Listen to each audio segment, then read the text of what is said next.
अस्सलामुअलैकुम नाज़रीन, आज मुजफ्फरगढ़ के करीबी इलाके मुरादाबाद में एक बहुत ही अफसोसनाक वाक़या पेश आया। मुरादाबाद में एक बदबख्त बदनसीब शख्स ने अपनी ही बूढ़ी मां को तशद्दुद का निशाना बना डाला। जी हाँ नाज़रीन, आप स्क्रीन पर ये सारा मामला देख सकते हैं। क्या इस माँ ने अपने बेटे को इसी दिन के लिए जन्म दिया होगा कि ये बेटा अपनी माँ को तशद्दुद का निशाना बनाए, अपनी माँ के ऊपर छड़ियों से वार करे, अपनी माँ को तरह तरह की बातें सुनाए और तरह तरह के ताने दे।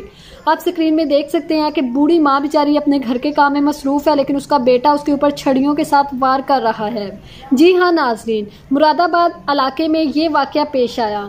पुलिस को जब इस मामले के बारे में पता चला तो पुलिस ने बूढ़ी माँ पर तशद्दुद करने वाले बेटे को गिरफ्तार कर लिया।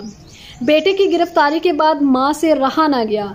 माँ के पुलिस स्टेशन जाते ही वो बदबख्त बदनसीब बेटा अपनी माँ के कदमों में गिर गया, गिड़गिड़ाता रहा, रोने लगा। तो ये सब देखकर माँ की ममता जाग उठी। माँ ने ना सिर्फ अपने इस बदनसीब बेटे को माफ़ कर दिया बल्कि पुलिस को अपने बेटे को छोड़ने की अपील भी कर दी।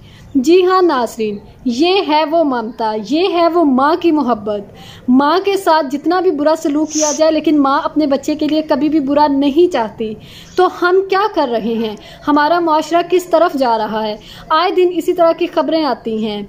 कभी बूढ़े वालिदैन के ऊपर जुल्म किया जाता है, बूढ़े वालिदैन के ऊपर बहुत तशद्दुद करती है, बूढ़ी माँ को बेटे ओल्ड होम्स में छोड़ आते हैं।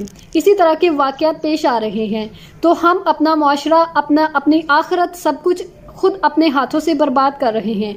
इसलिए क्यों ना हम अपने बूढ़े वालिदैन की खिदमत करके, उनकी इज्जत करके अपने अल्लाह और इसके रसूल को राज़ी करें, ना कि उनको इस तरह जुल्म और तशद्दुद का निशाना बनाकर अपनी आखिरत को ख़राब करें।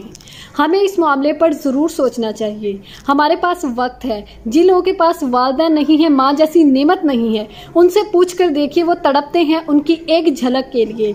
लेकिन जिनके पास ये नेमत मौजूद है वो इसकी कदर नहीं करते। ये वक्त है हमारा संभलने का, ये वक्त है हमारा सोचने का। हमें इस पॉइंट पर ज़रूर सोचना चाहिए।